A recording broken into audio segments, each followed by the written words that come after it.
My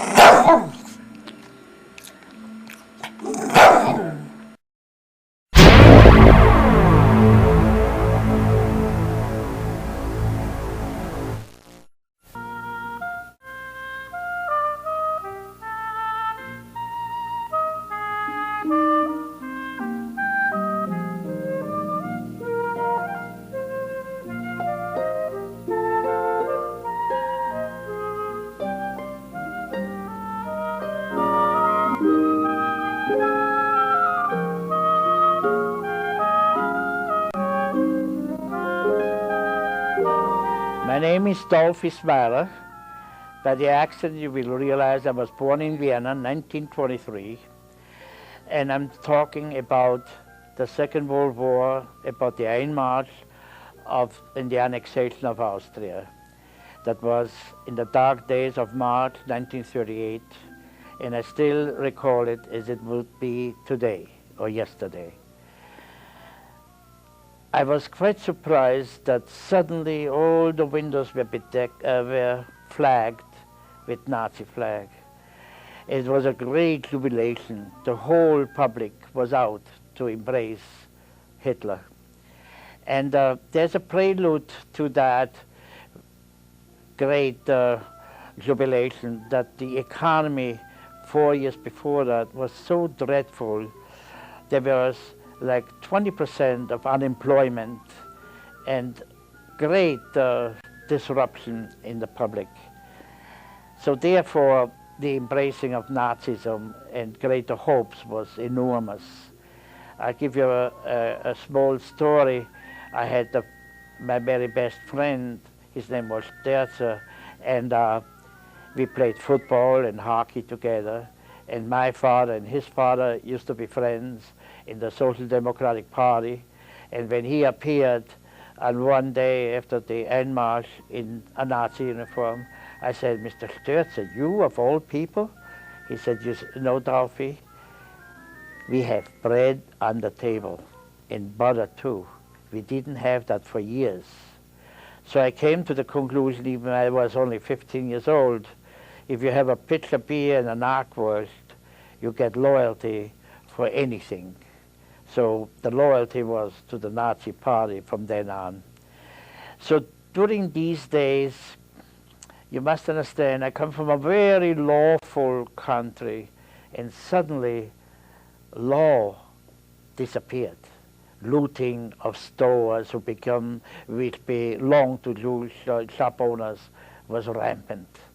And I used to wear short leather pants, hosen, and white shirts, so I mingled amongst the SS from Germany, and even they were amazed and said to each other, "We really can learn something from those people. They're terrific." How they loot and how they went against the Jewish population in Vienna. So one day, during these days, I always played football, which is called soccer here, and hockey. I checked one of the opponent too roughly, and it turns out his father was a Gestapo agent, and he found out that the kid who roughed up his son was a Jewish boy, and I was arrested. But at that time, I was already 16 years old. And in those days, they did not, even though they had mass arrests and sent people to different concentration camps in those days already, but you had to be the age of majority, like 21. And I was only 16, so I was kept in a police prison because of the wills of this Gestapo agent. And they took me every day to work in one of the Gestapo franchises, which was called Prinz Eugenstrasse, the former Palais de Rothschild, where Eichman made his headquarters für das Judenamt, meaning the administration of the elimination and whatnot for the Jews. And there I became like a porter, and in the evening I went back to the cell.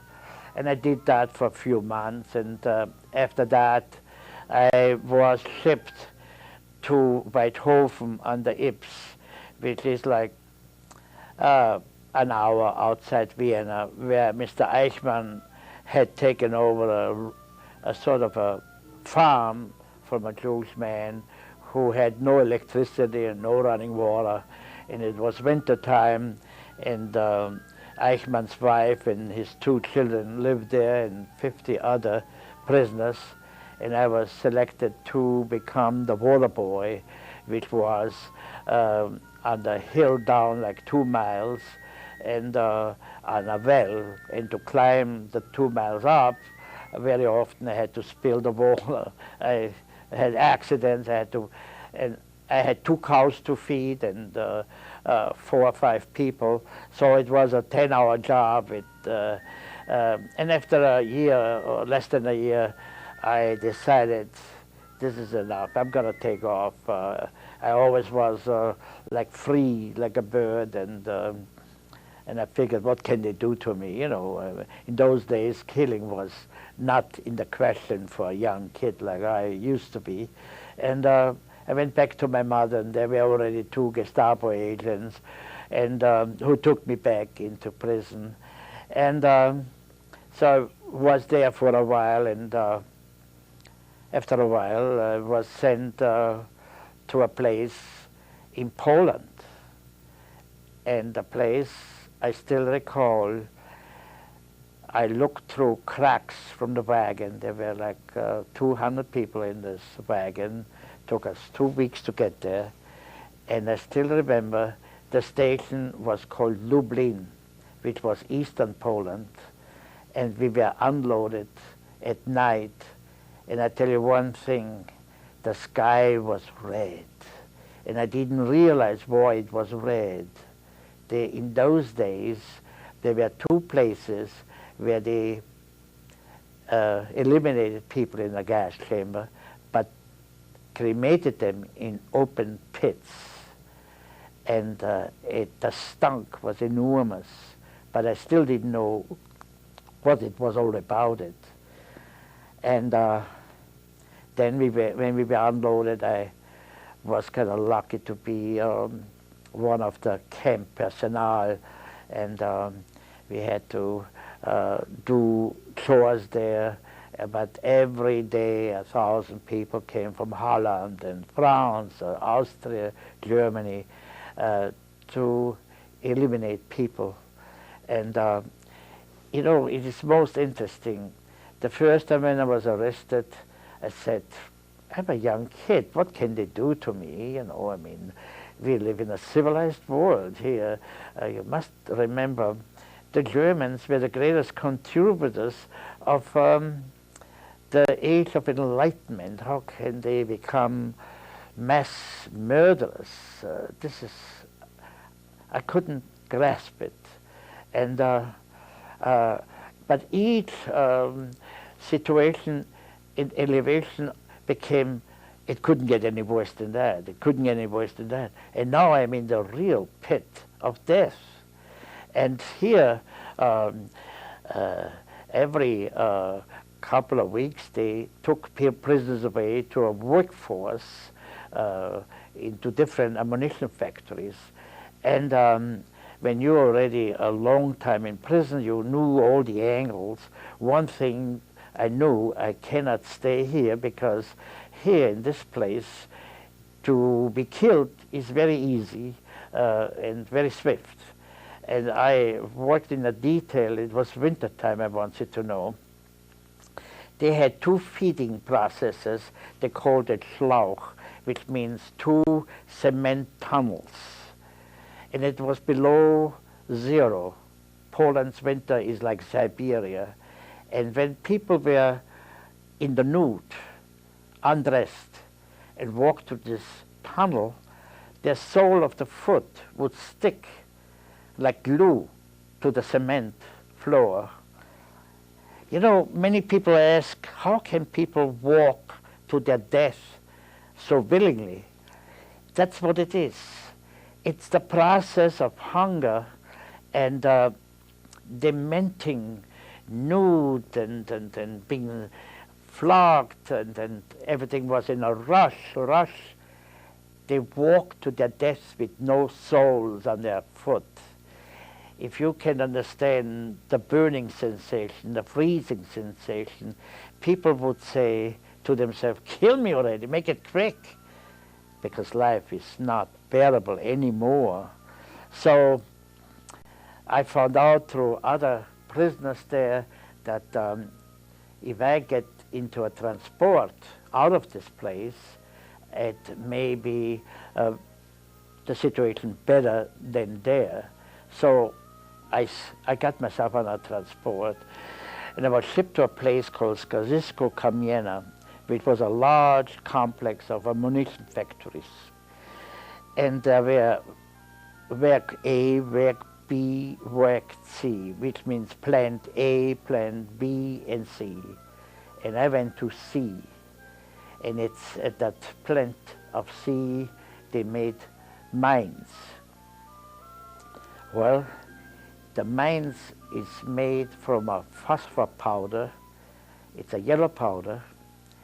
And the people, when I arrived there, were all yellow in their eyes, their tongues, their faces. And I thought they were all canaries. Whatever you take in your mouth is bitter. Water or food, which was very little. And I said to myself, and people only lived like 3-4 weeks. That's why they fed them from Mardanak, from that other place I came from, every month a couple of thousand, and they died out. And that's what happened. And I found a way that sometimes they go for showers and delousing, because lice were all over the place, and they can eat you alive.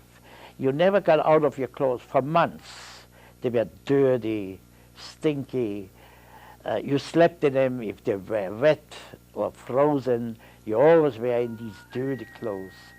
And one day, I saw a lineup of people, and it was said they go for delousing. Very often, that could mean, sometime with the Germans, it's always a great trick, could mean death, but it could mean delousing. So I took my chance, and it really went for delousing, which was in a plant A, where there were also prisoners. So I went through the delousing and got myself lost. Only when you are a long time a prisoner like I already was for a few years, could you figure out these little tricks. And I got myself lost in that place, which was not honey either, but better than the yellow powder where you for sure gonna die in 2-3 weeks. That yellow powder, I've been told, phosphor, in peacetime people work like 4 hours a day with masks, because it's very dangerous. It burns out your lungs. And well, having been for so long already in prison, I found this little trick. And there in this plant A, I've worked on ammunition for 12 hours. And then you went to the barracks where you got very little food. And it was very corrupt. And it was mainly Eastern European people, Russians, Polish, mainly Jewish people. And there was no camaraderie. Everybody was on his own. And in the Austrian camps, there was much more camaraderie as it was here, and very unbearable. But I sort of pulled through it. Winter times were awful, because in the barrack, through this human exhale of 1,000 people in a barrack, the icicles would hang down from the roof, from the ceiling, and naturally you wake up, your foot would be frozen, or rats would be running around. So, as I said, for months and months you always will be in the same clothing, and full with lice, and naturally you get frostbites, which which breaks your skin, and they become pussy and very stinky. And one day I talked to somebody, and I speak very Viennese, which is a German, very South German, which not many people understand or speak. And one of the SS men said to me, "Hey, you, where are you from?" And I said, "I'm from Vienna." And he was from Austria, and he asked me what area and all that. And he said to me, "You know something?" He looked at me and he felt sorry. Really, that's the only person ever felt sorry for me. And he said, "You know, I have it from a good source that none of you guys here will ever get out of here alive. If you would be me, I would tell you, I would say, Sturmbannführer, why don't you take the gun when I'm not looking and shoot me right in the head? Because that would be easier." And I had the audacity to tell him, and I made an enormous comeback so he wouldn't do me any kind of favor for the quicker execution. And I said, "But Sturmbannführer, if the Heimat, the homeland, calls me tomorrow, I would have to fight and fight against the Russians."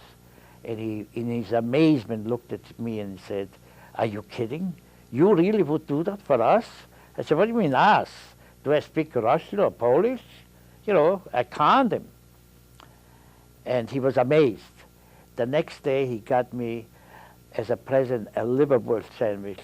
I tell you something, I can afford any kind of steak today, but that liverwurst sandwich is still in my mind, and I'm still drooling about it.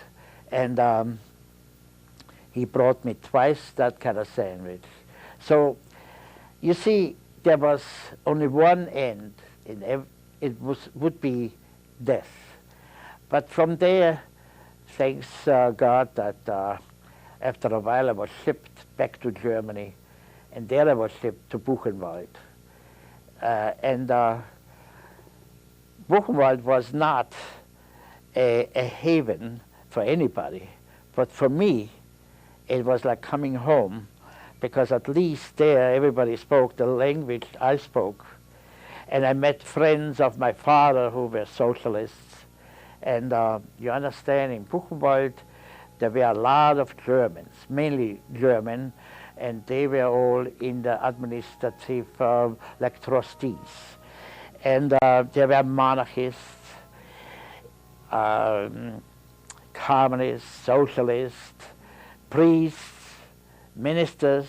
In fact, Minister Niemöller, who had made that famous statement that when they came for the Jews, I wasn't a Jew, so therefore I had no interest. But when they came for the communists, well, sure, I was no communist, so I was not interested. But when they came for me, there was nobody left to defend me. And that is the story of anybody who believed in freedom and liberty or any kind of democracy would wind up in a German camp like Buchenwald. But as dreadful Buchenwald was, for me, it was much more organized and much more camaraderie. There was a sort of underground when some Polish person would call somebody Żydowska swinia, which means you Jew swine or something, or a Jewish man would call him a Polish swine, they would immediately be executed by the prisoners themselves, because no bigotry of any kind of person about his politics, about his nationality or religion. And these were my kind of people, and I really, having been in Poland, these other camps where these underground laws were not available for me, and therefore I felt really great and almost liberated being in this hell, which wasn't so great either. And there in Buchenwald, you know, I'm still a young guy, and I I always was in some kind of trouble.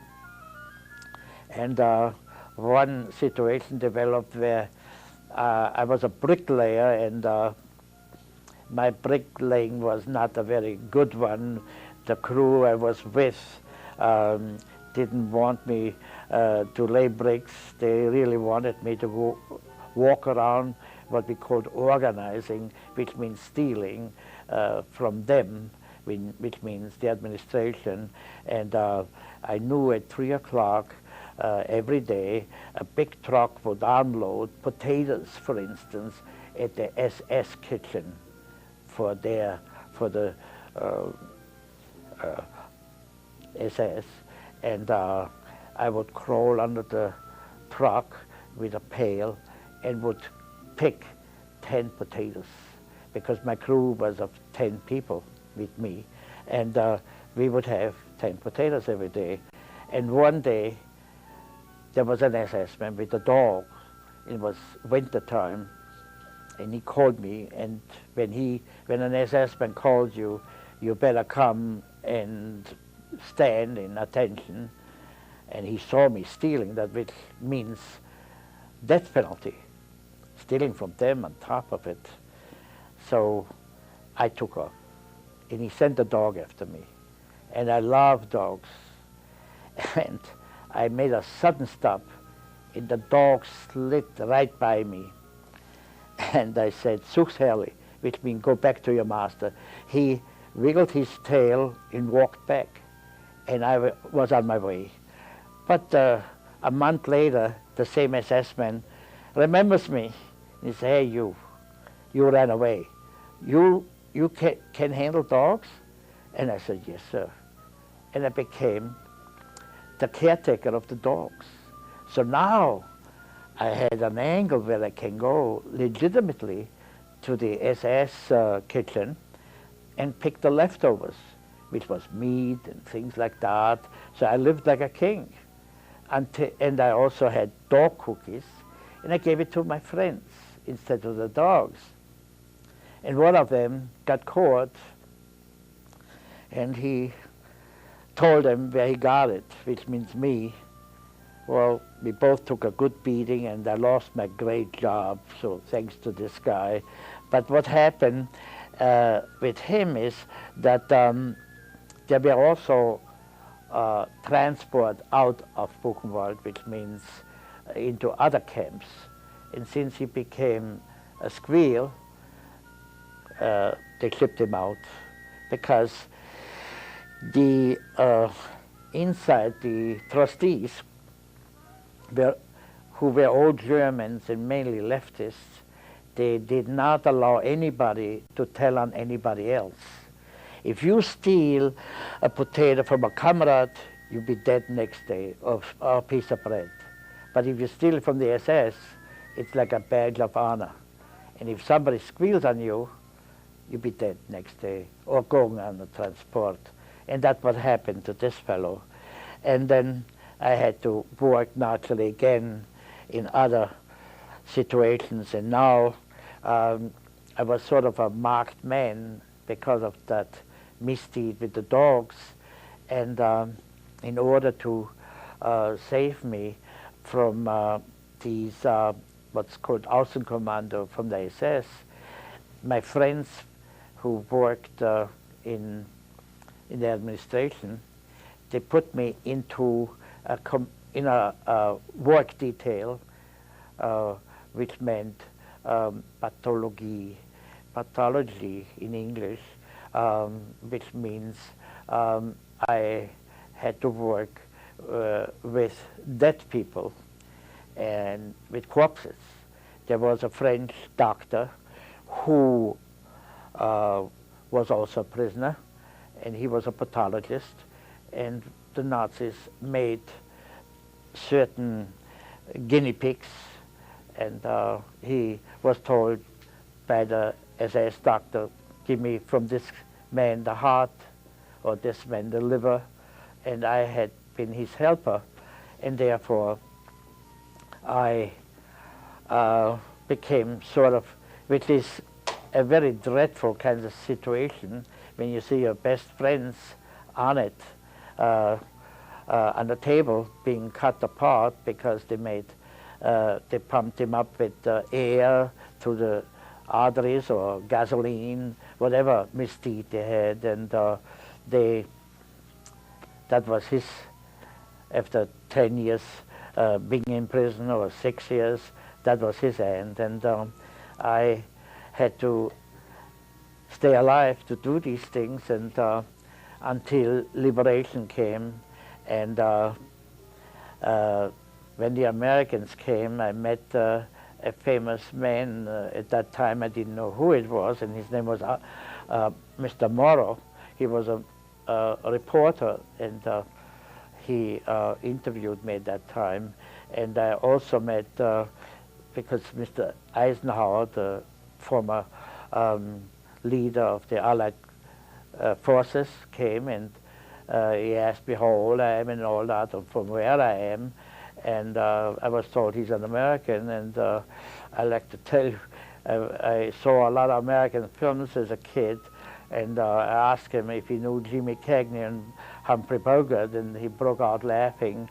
And he asked me if I would like to go to America, and I said yes, and he told me I could join forces right now with him. But I told him the first thing I got to do is go back to Vienna if my mother is still alive. And naturally I came back to Vienna, nothing was alive, everybody was gone. And that is the story of a person, of a teenager in Vienna of the Nazi days. I had a very bad travel agent, which was the Gestapo, as you can see, and I hope that we don't have to go through things like that ever again. And that's the story of my life. And thank you. Is that all right?